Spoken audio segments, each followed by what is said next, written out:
kehidupanku, mau bermegah di dalamnya.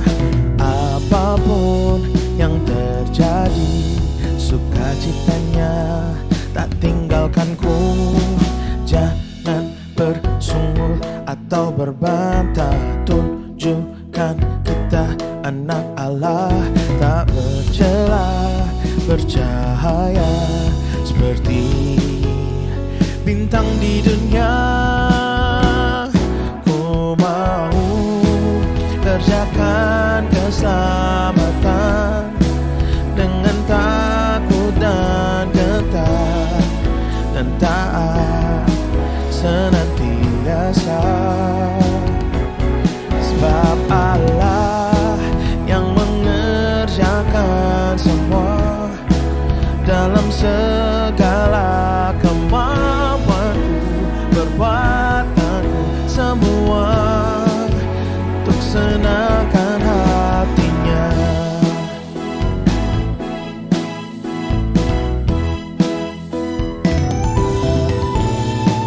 Ku pegang firman kehidupanku, mau bermegah di dalamnya. Apapun yang terjadi, sukacitanya tak tinggalkanku. Jangan bersungut atau berbantah, tunjukkan kita anak Allah, tak bercelah, bercahaya seperti bintang di dunia. Ku mau kerjakan keselamatan dengan takut dan gentar, dan taat senantiasa. Sebab Allah yang mengerjakan semua dalam segala kemampuanku, perbuatanku semua untuk senangkan hatinya.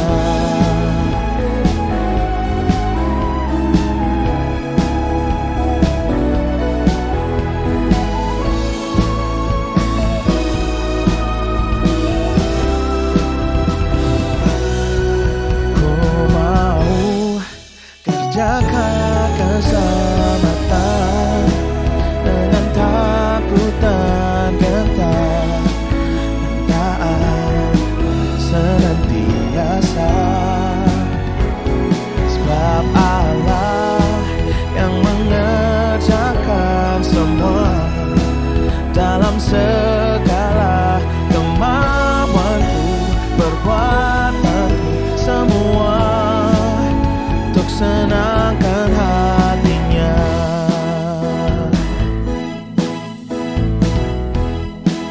Untuk senangkan hatinya.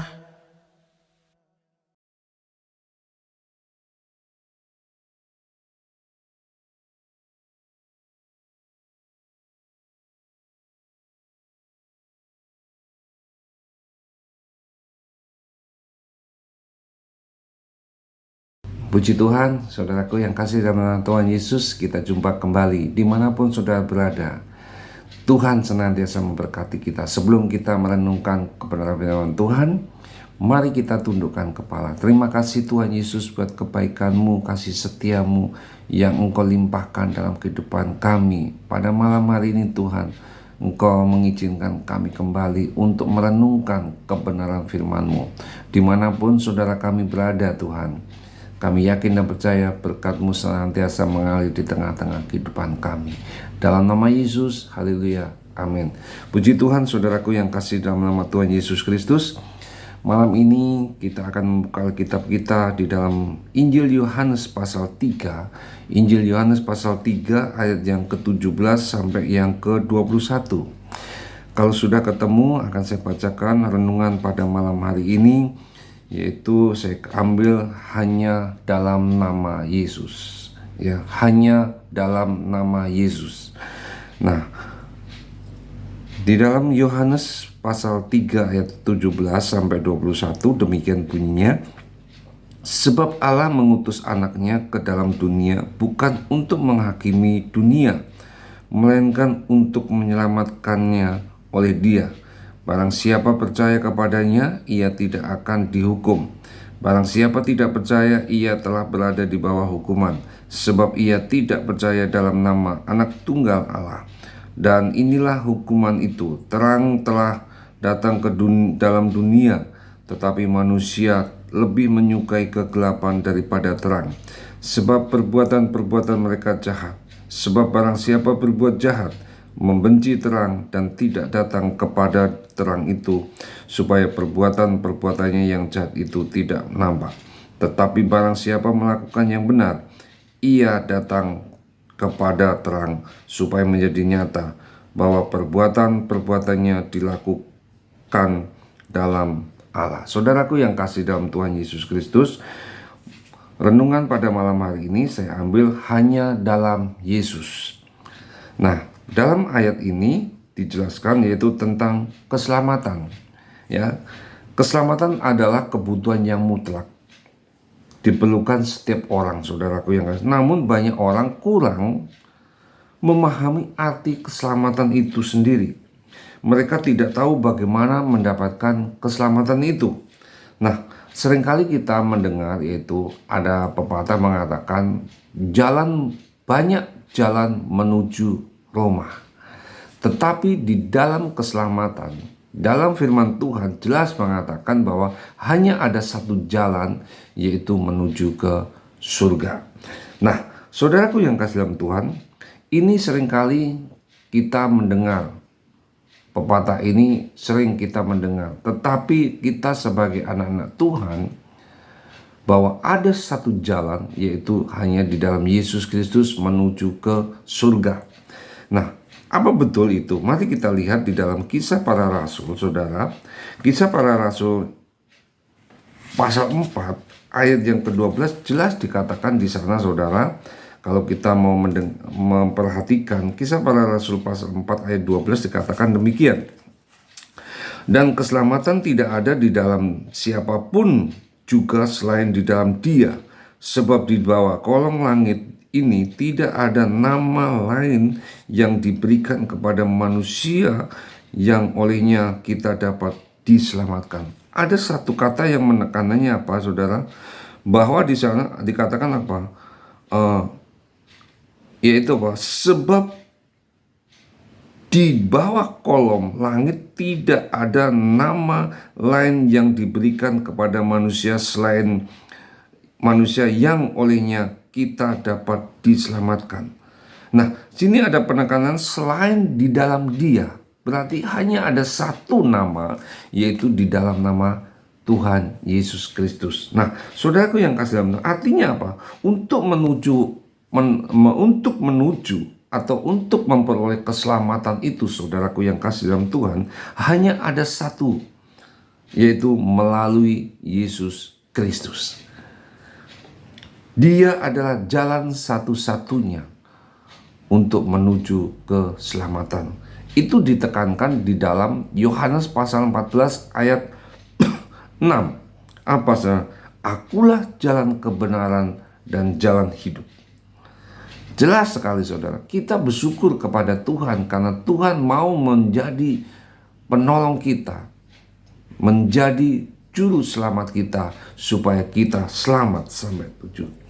Nah, berbicara tentang keselamatan, saudaraku yang kasih dalam Tuhan, berarti kita berbicara tentang karya penebusan. Nah, kita tidak harus ingat itu, bahwa berbicara tentang keselamatan berarti kita berbicara tentang karya penebusan. Apa itu? Yang dilakukan oleh Yesus Kristus di kayu salib, yaitu tentang kematian dan kebangkitan. Olehnya manusia memperoleh pengharapan untuk apa, saudara? Diselamatkan, saudara. Diselamatkan asal ia percaya. Nah, di sini, saudaraku yang kasih dalam Tuhan, diselamatkan. Karena apa? Di dalam Yohanes 3 ayat 16 katakan apa, saudara, sana? Yuk kita lihat. karena begitu besar kasih Allah akan dunia ini, sehingga Ia telah mengaruniakan anaknya yang tunggal, supaya setiap orang yang percaya kepadanya tidak binasa. Tolong perhatikan, percaya kepadanya tidak binasa, tetapi apa? Melainkan memperoleh hidup yang kekal. Haleluya. Kita bersyukur, saudaraku yang kasih, kita punya juru selamat yang begitu luar biasa. Saya katakan, dia melihat, dia ingin setiap orang yang percaya, orang-orang tidak binasa, tetapi mereka untuk memperoleh hidup yang kekal.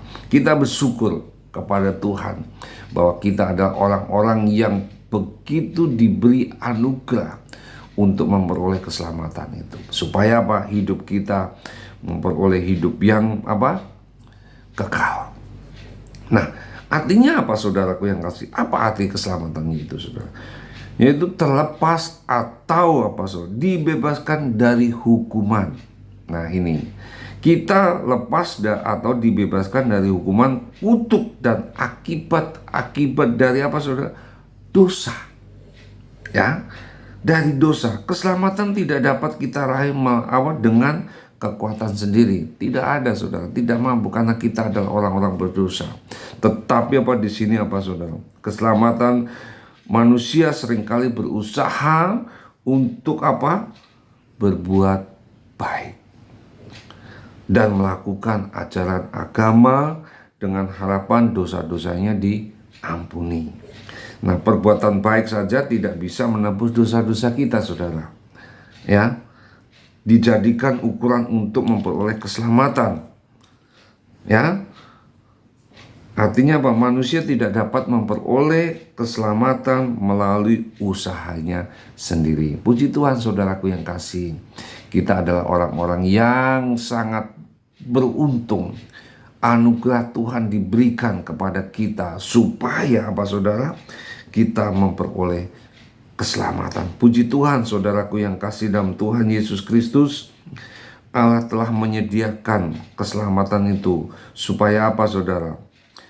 Supaya kita sebagai orang apa? Menyediakan keselamatan supaya jalan sampai kepada surga itu, yaitu apa, saudara?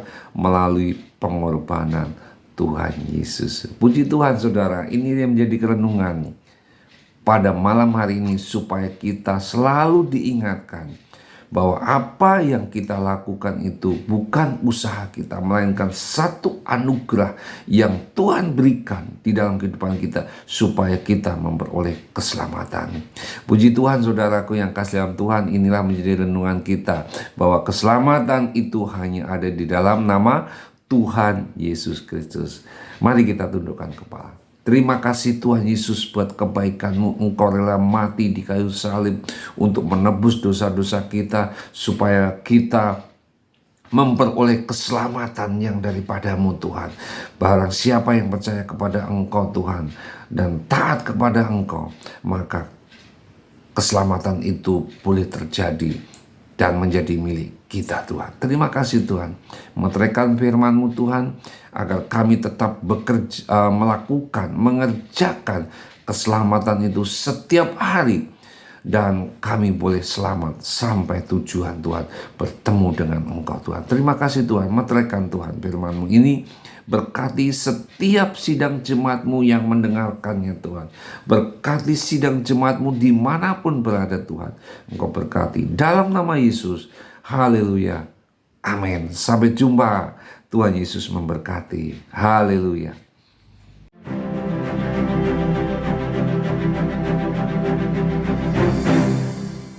Gerejaku adalah rumahku,